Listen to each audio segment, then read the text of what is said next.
칠연대의 예비대로 춘천역 인근에 주둔하고 있던 일대대는 6월 25일 오전 5시에 연대의 비상발령 명령을 수령했습니다. 전방의 상황이 평소와 다르다고 판단한 대대장 김용배 소령은 연대의 비상발령에 앞서 자체 소집망을 통해 영해거주 장병들을 소집해놓고 있었기 때문에 대대 연병장에는 비상발령 전부터 영해거주 장병들이 집결하고 있었습니다. 따라서 연대장으로부터 출동 명령을 받았을 때에는 이미 대부분의 장교와 하사관은 집결했으나 육군본부의 지시에 의해 많은 병사들이 외박을 나간 상태였으므로 가두방송을 통해 북한군의 침공 및 비상소집 상황을 알렸습니다. 전쟁 발발 상황을 알게 된 병사들 중 일부는 출동 시간에 맞춰 귀대하였고 나머지는 소양강 부근에 계획된 방어진지로 바로 합류했습니다. 출동에 앞서 대대장 김용배 소령은 북한군의 침공 상황을 간략하게 설명하고 즉시 소양강을 건너 128고지부터 164고지에 이르는 지역에 방어진지를 점령하도록 지시했습니다. 특히 북한군의 진경로로 예상되는 일남리 및 부창리 방면에서 춘천으로 들어오는 길목을 중점 방어하도록 명령했습니다. 일대대는 오전 8시 20분 예정된 방어진지로의 투입을 완료하고 전투태세에 돌입했습니다. 연대장 임부택 중령은 일대대의 화력을 증강하기 위해 3대대 예비인 12중대를 옥산포 남쪽 1km 지점으로 이동시키고 부연대장 최영수 중령에게는 화력 배치에 차질이 없도록 조치하라고 지시했습니다.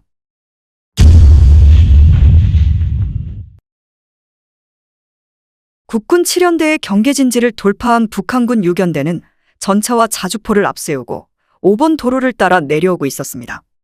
대전차포 중대장 송광보 대위는 이를 발견하고 이소대를 보대이벼로 도선장으로 급파했습니다. 이 지점은 절벽과 S자형 굴곡으로 이루어져 은폐와 기습에 유리한 지형이었습니다. 대전차포 방열을 마친 대전차포중대 이소대장 심일중위는 즉시 2발을 발사하여 북한군 전차에 모두 명중시켰으나 전차가 아무런 타격도 받지 않은 듯 계속 밀고 내려오자 대전차포를 거두어 작전계획상의 제2진지인 옥산포에 재배치했습니다.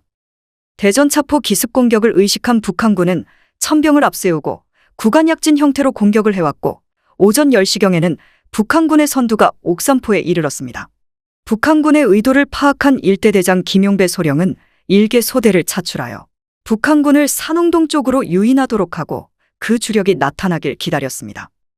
정오 무렵 용산리를 통과한 북한군의 주력이 넓은 보리밭에 나타나자 일대대장 김용배 소령이 사격명령을 내렸고 보포협동으로 일제사격을 가한 후 역습을 실시했습니다. 불시에 공격을 받은 북한군은 대혼란에 빠졌고 급기야 많은 시체를 남겨놓고 도주함으로써 일대대는 지내리 섬까지 회복하게 되었습니다.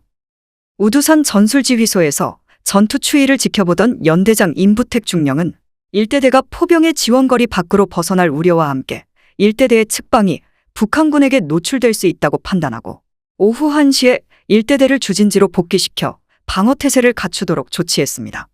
이 무렵 북한군 일부가 춘천 북쪽 4km 지점에 신북리 발산리까지 진출하고 있었습니다. 많은 병력 손실을 입고 북쪽으로 퇴각한 북한군은 전차와 자주포 10대를 앞세우고 다시 옥산포로 공격해 들어왔습니다.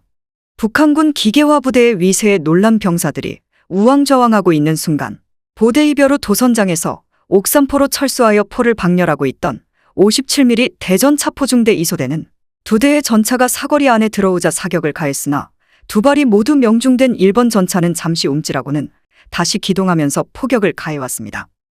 이를 지켜본 소대장 심일중위는 대전차포 6탄 공격을 결심하고 대전차포를 도로변에 민가에 은폐하고 있다가 북한군 자주포가 가까이 다가오자 57mm 대전차포로 자주포의 궤도를 타격하여 정지시킨 후 특공대가 준비한 화염병과 수류탄으로 자주포 세대를 파괴하고 자주포에서 뛰어내려 도주하려던 승무원들을 생포하는 전과를 거두었습니다. 뒤따르고 있던 북한군 전차와 자주포는 전혀 예상하지 못한 상황에 직면하자 오후 2시경 서원 방면으로 퇴각했습니다. 164고지와 우두산 등에서 이 장면을 지켜본 연대장 이하 장병들은 일제히 환호성을 울리면서 기뻐했습니다. 대전차포중대 이소대의 쾌거는 모든 장병들에게 북한군 전차와 자주포를 파괴할 수 있다는 자신감과 함께 사기를 북돋우는 계기가 되었습니다.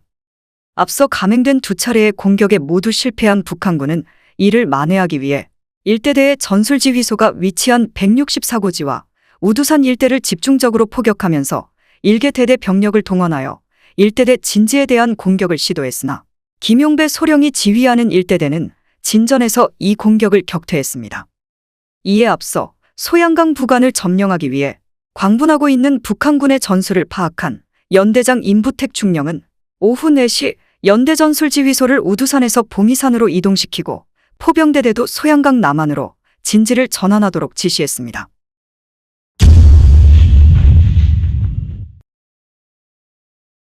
국군 6사단장 김종호 대령은 원주의 사단사령부에서 7연대장 임부택 중령과 2연대장 한병선 대령으로부터 북한군의 전면 공격이 시작되었다는 보고를 받고 예비대인 19연대에 출동 준비 명령을 하달한 후 육군본부 참모부장 김백일 대령에게 연락을 취했습니다. 김백일 대령으로부터 모든 전선의 전황이 매우 불리하다. 당신은 강원도지구 계엄사령관으로 인적 및 물적에 관한 모든 동원 권한이 있으니 최선을 다하시오. 라는 지시를 받고 전면전이 발생했다는 것을 알게 되었습니다. 사단장 김종호 대령은 작전참모 양중호 중령을 대동하고 춘천으로 이동. 7연대 전술지휘소인 봉이산을 방문하여 북한군과 일진일퇴를 거듭하는 국군의 전투 양상을 직접 확인한 후 다음과 같은 요지에 작전 명령을 하달했습니다. 1. 사단은 계획적으로 기습남침한 적을 38선 진전에서 포착 섬멸하려 한다. 2. 제2연대는 현 진지에서 침입하는 적을 포착 섬멸하라. 제3대대를 급속히 어론리로 진출시켜 어론리 좌측으로 공격하려는 적을 경멸하라. 3. 제7연대는 현 진지에서 남침하는 적을 포착 섬멸하라. 4. 제19연대는 급속히 춘천으로 출동하여 제7연대를 지원하라. 5. 제16포병대대는 2개 중대로 춘천의 7연대를 지원하며 1개 중대는 홍천을 경유 어론리에 진출 2연대를 지원하라. 행정사항 제19연대 수송은 기차로 한다. 실탄은 사단 차량으로 운반하여 준다. 통신은 이미 하달된 통신 규정에 의하며 사단 지휘소는 석사리에 둔다.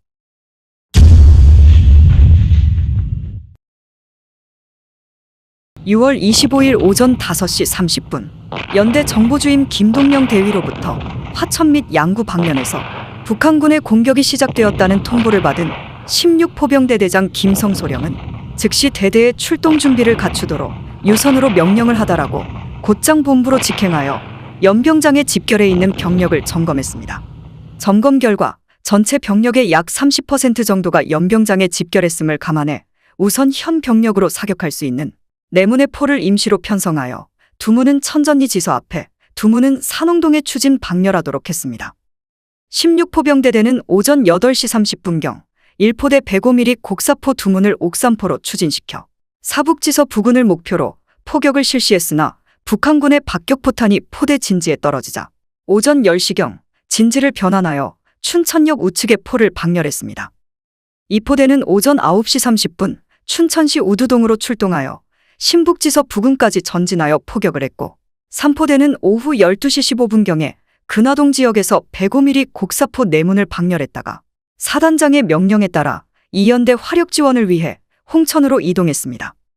오후 1시경 포병학교에서 교육 중이던 3명의 포대장이 귀대하였고 외박을 나갔던 병사들도 귀대함으로써 포병대대는 건재가 완성되었을 뿐 아니라 포탄의 지원도 원활하게 이루어져 보병에 대한 화력 지원을 충분하게 실시할 수 있었습니다. 포탄의 원활한 수급은 대대 군수장교 김은한 소위가 최갑석 상사와 정기백 상사를 대동하고 진발한 민간 차량을 이용해 소양강 부간의 제사공장 앞에 위치한 대대 탄약보급소의 포탄을 소양강 남안으로 옮김으로써 가능했습니다. 이 과정에서 춘천사범학교 학도호국단 학생들이 자원하여 참여했고 5,000발의 포탄을 비롯해 기관총과 소총 등의 각종 실탄을 운반했습니다. 필요한 포탄을 확보하게 된 포병대대는 포탄의 부족함 없이 보병에 대한 화력 지원을 원활하게 실시할 수 있었습니다.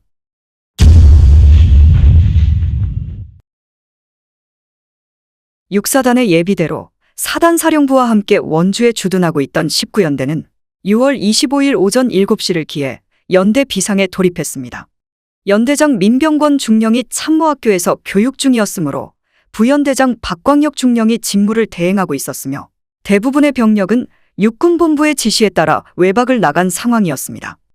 그러나 3대대는 이날 대대장 김한덕 소령의 명령에 의해 영내에서 대기 중에 있었으므로 선발대로 출동 명령을 받고 먼저 연병장에 집결하여 연대 군수주임 안용학 소령으로부터 탄약과 3일치의 건빵 등 보급품을 지급받았습니다. 이어 군장검사를 마친 대대는 박준수 중위의 연대수색대와 함께 20대의 차량에 분승한 후 오후 1시에 원주를 출발했습니다. 외박 중인 병사들이 복귀하기 시작한 1대대와 2대대는 사단장 김종호 대령의 명령에 따라 기차를 이용하기로 결정하고 부연대장 박광혁 중령이 오후 8시에 2대대를 지휘하여 원주역을 출발, 청량리를 경유하여 춘천으로 향했습니다. 오후 1시에 원주를 출발한 19연대 3대대는 오후 8시 춘천에 도착했습니다. 3대대가 춘천에 도착할 무렵에는 북한군의 포탄이 춘천 시가지에도 떨어지고 있었습니다.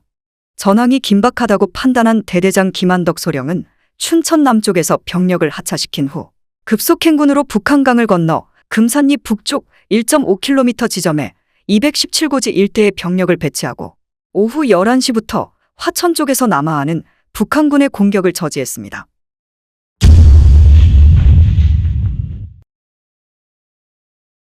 북한군 2사단은 사단 주공인 6연대가 소양강 도하에 실패하자 오후 6시에 서상리 한계리 선에서부터 이제대인 17연대를 투입하여 도하를 시도했습니다. 북한군의 움직임을 통해 야간 공격이 임박했음을 감지한 1대 대장 김용배 소령은 현지의 지형 조건상 성공을 가하는 것이 훨씬 더 효과적일 것이라 판단하고 오후 7시부터 반격을 시작했습니다. 북한군은 화천 춘천 간 5번 도로를 통해 공격했던 북한군이 그곳에서 많은 병력 손실을 입었던 까닭에 공격로를 변경하여 가래모기의 보리밭을 따라 공격을 가해왔습니다. 몸 하나 숨길 곳 없는 개활지로 몰려든 북한군은 증강된 대대의 모든 중화기와 개인화기의 목표물이 되었으며 동시에 국군 포병도 목축으로 포격을 가했는데 사거리가 짧았던 포병은 대대와 전진 및 후퇴의 보조를 맞추면서 보병과 동렬해서 적극적으로 보포 협동 공격을 가함으로써 북한군을 괴멸 상태로 몰고 갔습니다. 1대 대장 김용배 소령은 도주하는 북한군을 추격하도록 명령했고 도주하던 북한군 일부는 북한강에 빠져 죽고 북쪽으로 도망친 자는 일부에 지나지 않았으며 들판에는 북한군의 시체가 가득했습니다. 북한군은 단숨에 춘천을 점령하기 위해 전술 원칙을 무시한 채 개활지를 밀집 대형으로 밀고 내려오는 등 지형 지물을 이용하지 않고 대오를 맞추어 앞으로 치닫기만 했습니다. 16포병대 대장 김성소령은 당시의 상황을 보리밭은 누런데 적은 꺼멓게 파리떼와 같아 구별이 용이하여 목축으로 사격하였다. 언제 조준이고 모구할 시간 여유가 없었다. 그리고 포탄은 근접 신관이 없어 순발 신관을 썼다. 라고 설명했습니다. 연대 작전주임 이남호 소령도 그들은 이미 사단급 전투훈련까지 마쳤다고 하는데 보전포 협동이 엉망이었다. 우리를 얕보고 침입했겠지만 애당초 그들은 지형지물을 도외시했고 전술 따위는 없었다. 우리가 연대로 적의 사단을 막은 까닭도 바로 여기에 있으며 우리는 이길 수 있는 전투를 했다. 라고 증언했습니다. 춘천을 점령한 북한군은 김성소령이 하숙했던 하숙집 주인을 국방군 포병대 대장을 하숙시킨 반동분자라고 체포했는데 다행히 탈출하여 숨어있다가 수복 후 김성소령을 만났습니다. 하숙집 주인은 북한군 장교가 그놈 때문에 일개 연대가 전멸당했다. 라고 말했다고 전했습니다.